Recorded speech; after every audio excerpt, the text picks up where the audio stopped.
how's it going, guys? My name is Zach with the Movie Castle, and today we're going to be taking a look at Saul, the first movie in the franchise.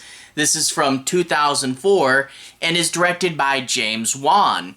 This is actually his first theatrical film, and I do have to specify theatrical. He did another film, Stygian, which was a student film that was only played at a festival once and never distributed again. So technically second, but for all intents and purposes, James Wan's first film. He would later go on to do Insidious and The Conjuring, and then big budget films like Furious 7 and Aquaman. But yeah, all pretty much started here. This movie stars Cary Elwes and Leigh Whannell. Leigh Whannell and James Wan wrote the script, so it's kind of cool to see the writer chained to the wall in here. We also have Danny Glover, Michael Emerson, I'm not sure if I pronounced that right, but Ben from Lost. And we do have one more person, and it feels odd not to mention him, but granted what we know about his character in Saw 1, best to not say it.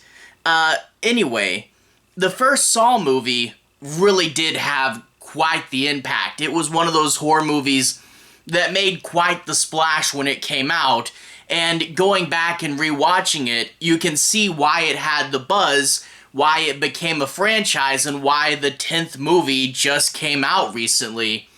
Saw 1's pretty cool, and it opened the gateway for more puzzle horror. You know, think Escape Room that came out later on and everyone said it's PG-13 Saw, but also opened the way to allowing a lot more gore in movies. Again, kind of like the Texas Chainsaw Massacre, the first movie really isn't as gory as you remember. It doesn't shy away from the gore, but it doesn't really dwell on it either. It's just the traps are pretty macabre, and it does stick in your brain. Really, though, the first Saw is almost really more of a cop thriller with a really interesting serial killer they're going after. And that is the thing, is it was a really interesting killer with his own way of doing things. Not actually killing people, but setting up traps for them, and killing people that weren't respecting their own life. It was a really interesting motivation, and really well thought out. Also, with the puzzles, we do get flashbacks to other puzzles, the most prolonged one being the reverse bear trap, but to be honest, Saw 1 is pretty much just the one puzzle, and I think that's something the series did change really fast, like starting with Saw 2 and moving forward, is all the other Saw movies are a series of puzzles. The first one was so much more simpler. One room dwelling on the one puzzle, all its little intricacies, and they really do a good job of doing intricacies, finding little clues, piecing things out in a slow and satisfying way. Saw 1 really was a lot more simple, but the plot and the way it's pieced out, it doesn't really feel like that. The way Saul is written is actually like a jigsaw puzzle. Little pieces are doled out. At first you really only know the edges.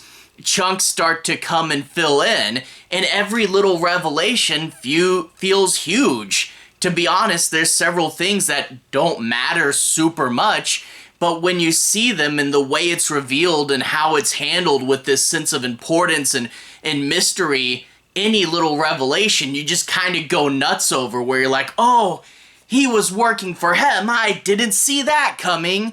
And it is, yeah, everything feels important, going all the way to the end, where, oh boy, was that important.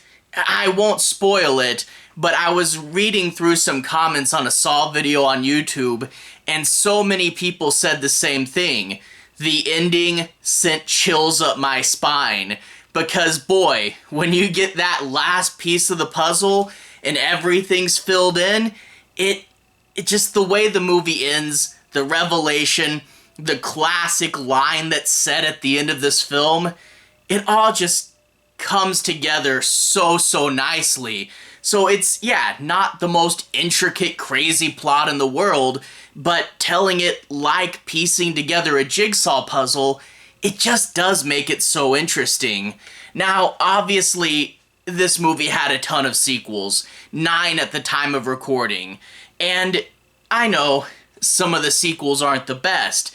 I still do like them, like all the Saw movies I've seen I've liked, at least in some regards, but I do know they're not as good as the first one, and I do know that a lot of them are pretty cheesy and there is some funny moments in there. But I think the biggest thing with the sequels is it kind of gets into the reputation of this film. The first Saw isn't as gory and isn't as cheesy as the rest of the series would become, and I think that is, it's something that Saw fans have been saying for years to non-Saw fans, but if you haven't seen any of them, it's at least worth checking out the first one. And a lot of people say, Saw? What? I'm not some sicko. I'm not gonna watch that movie. And again, that's not really what the first movie is and not really what it's about. It's not super gory, and it really is just a well-made, well-thought-out movie as both a horror movie, but also really more of a crime thriller. And it's good, it's grungy, and it's got a super memorable villain and a great puzzle plot. It's really good, and I guess I'll say it one more time for good luck. If you haven't seen at least the first Saw, it really is worth watching if you're in any way even partially a fan of horror or crime thrillers. Just at least watch the first one. Anyway, I'm going to talk a little bit about the plot now. I'm not going to do any major spoilers, but I do want to take some moments, analyze them, and talk a bit about this movie a little more in depth, but I won't cover the twist at the end or anything. We open up in a grungy bathroom with 2 men chained on opposite sides of the bathroom, and in between them, a dead man lies on the floor. Already you've hooked me. But they begin to wake up, they don't know why they're there, and they don't know who each other is, and they begin to talk about things and try to piece things together and uncover a few little clues, a few little bits of the puzzle, and also how to operate in this world. I really do like how that's thought out as well. If someone on one side has something the other person needs, you have to toss it across the room. If something's just outside of arm's reach because they're chained to the wall, they can only go so far, maybe you find something and you try to throw and fish it towards you. I really do like, this is confinement. It has to be well thought out, and they really do. Whenever there's some little problem, you get to see the characters trying something from multiple angles, and in a lot of cases actually failing to do it. I like how well it's thought out. Eventually, they find 2 little cassette tapes that say "Play Me," and it will begin to explain why they're there. Cary Elwes is a doctor, and he's grown numb to death. He delivers death sentences to people, and it doesn't really have any weight on him anymore. He's desensitized. And then you get Leigh Whannell, who is a photographer, but the kind of photographer you pay if you need to dig up dirt on someone. And Jigsaw says, you're a photographer, you dig into and look at and tear apart other people's lives, but don't really have one of your own. This is a bit of why they're there. And I also find it's funny, these are audio tapes. Billy the Puppet is super famous, and he does appear in this movie, but not as much as people think, and we're gonna get an audio tape. Actually, the Saw iconic moments are kind of doled out in little pieces, You remember Billy, you remember the pig mask, but they kind of become these weird, shocking things later in the movie because you don't see Billy right away and you don't see the pig mask right away, and it kind of just jolts the movie every so often, giving it something cool and iconic. But anyway, we will eventually find the Sauls from the title. It's not just a name. There's Sauls in this movie. They find the Sauls, and Leigh Whannell breaks his trying to cut through the chain, and then we get the super, super iconic line. He doesn't want us to saw through the chains. He wants us to saw through our feet. Good moment there. Gruesome, dark, ties into the title, but also, you do have a way out if you're desperate. It's just good and dark. But we do eventually leave the room. Saw 1 is so much in this one room. It's not quite a one-room movie. I think the story is that it started out kind of as a joke. When Wan and Whannell were making the movie, they kind of joked that it would be great if we could just chain our characters in one spot because it would be easier to film and you wouldn't have to find all these locations. But I do like when you go out, it has a purpose. You know, so many other filmmakers that would take it as a challenge. Like, we can't leave the room, we're not allowed to. Do whatever you want if it's best for the story, but it gives us time in the room before we leave. It lets us build up, it lets us know the situation, it lets everything come to a point. It gives us, I swear, it's like at least 20 minutes in the room before we jump out. And when we jump out, it carries the momentum, because it would so easy wreck the story when they jump out of the room, because you have momentum, you have interest here. Transitioning to the outside works in this movie, and it works because they tie it over with bridges that take the momentum and redirect it, and they make us want to know about something else. So how we get out of the room the first time is Cary Elwes starts to go, I think I know who did this. Not personally, but I know of him, and I know of him because I was a suspect. Give us a hook so that our interest goes out of the room with the camera. And that's where we get the cops solving the jigsaw case. They eventually will pull Cary Elwes into this because they find like a pin of his that was planted at the crime scene. But we get to see these cops, and we get to see them looking at the aftermath.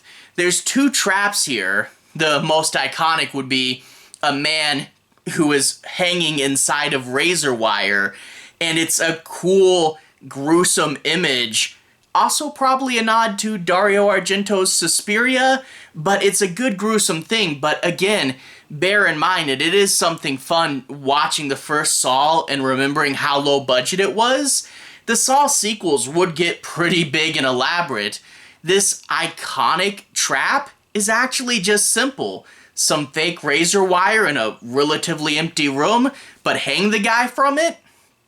It's cheap, but it's iconic. But I won't cover those too much. Needless to say, the movie doesn't dwell on them. You see the aftermath and a flashback to what probably happened. And I will say, those flashbacks, Saw has really good editing. The flashbacks had to tell a story that took place over a long period of time, but show it really fast, and you get the crazy fast jigsaw editing that this series is known for, where you see a bunch of craziness and chaos, and it really does work. You know, spinning the camera around the trap, showing the people freaking out. It's an edit that's harder to pull off than you'd think. But the big one would be Amanda, the only survivor of a jigsaw trap. And I was purposely kind of vague on the other 2 because I don't want to just spoil the whole movie. But I think Amanda doesn't get, like, the trap's good. But there's another thing to it here. Amanda has the reverse bear trap. Super iconic. Even if you've never seen the movie, you know at least this one trap probably. Where she's got something in her mouth and a thing around her head. If she doesn't get it off in time, it'll rip her jaw up and down, killing her in a gruesome, spectacular way. And yeah, it's an iconic trap. It's one of the things people remember the movie for. But I think it's more well-rounded, and people kind of forget the rest. Amanda, if she wants the key to get the trap off her head, has to get it out of the stomach of someone who she's told is dead. But it's not someone who's dead, it's someone who is unconscious because of drugs. She's a drug addict. If she wants the key, she literally has to kill an alternate version of herself. That is really well thought out, and when we meet Amanda in the future, she isn't on drugs anymore. It worked, and that's one of the things about this movie. Jigsaw's evil. We don't want him to be right. But it did work. Gruesome and dark. You gotta love it. But you see how Jigsaw was so interesting as a character. We haven't seen him. We've just heard his voice up to this point. But we know his motivations. You don't appreciate your life. Let me show you that you should. I'm a serial killer, but I don't technically kill people. I leave you in overly elaborate traps. It is different. It had thought behind it. It had spectacular visuals. Jigsaw was so unique as a character. You see why people responded to him. But we also get drama with Dr. Gordon's wife and kids, and that's where it ties into the present, because Gordon eventually finds out the nature of his game. He has to kill Leigh Whannell by 6 p.m., or his wife and kid are going to be murdered by Jigsaw. A timer to keep things tense, and a good reason for these characters not to necessarily trust each other.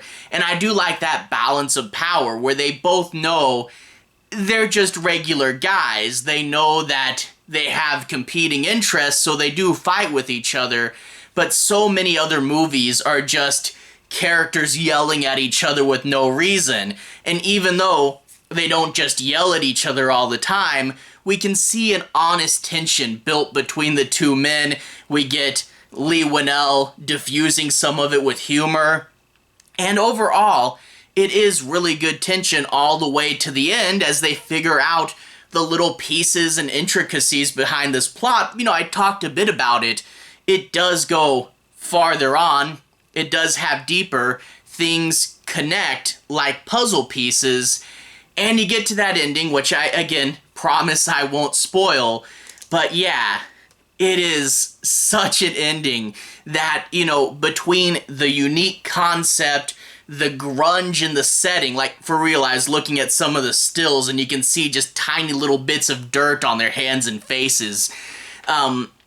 Story structure, grunge, a unique concept with the puzzles, and then this ending, like that's why Saw had such a big splash. All this stuff going for it, a stinger that you'll be thinking about for days. You had to tell your friends about Saw, and that is sort of the thing. I can see why it became so big. I can also see why with the sequels, how some people are cautious to approach this. So, one last time, if you haven't seen any of the Saw movies, at least watch part 1. And that's coming from someone who likes them all, even when they do get cheesy. And I don't mind gore. I mean, I'm a fan of Herschel Gordon Lewis. But, you know, at least, please, watch the first one. It is a horror movie classic. And I can definitely recommend it. Anyway, to everyone who's watched so far, thank you for watching. To everyone who's liked and subscribed, thank you. You really are helping the channel out. I'll leave a relevant playlist on the bottom. This should be my James Wan playlist, where you can see me do a physical media collection of his movies, reviews for Insidious and The Conjuring I think are in there, and I'll definitely be working on filling that out soon. Anyway, have a good day. I'll see you guys again very soon. Relevant playlist on the bottom. Have a good day now.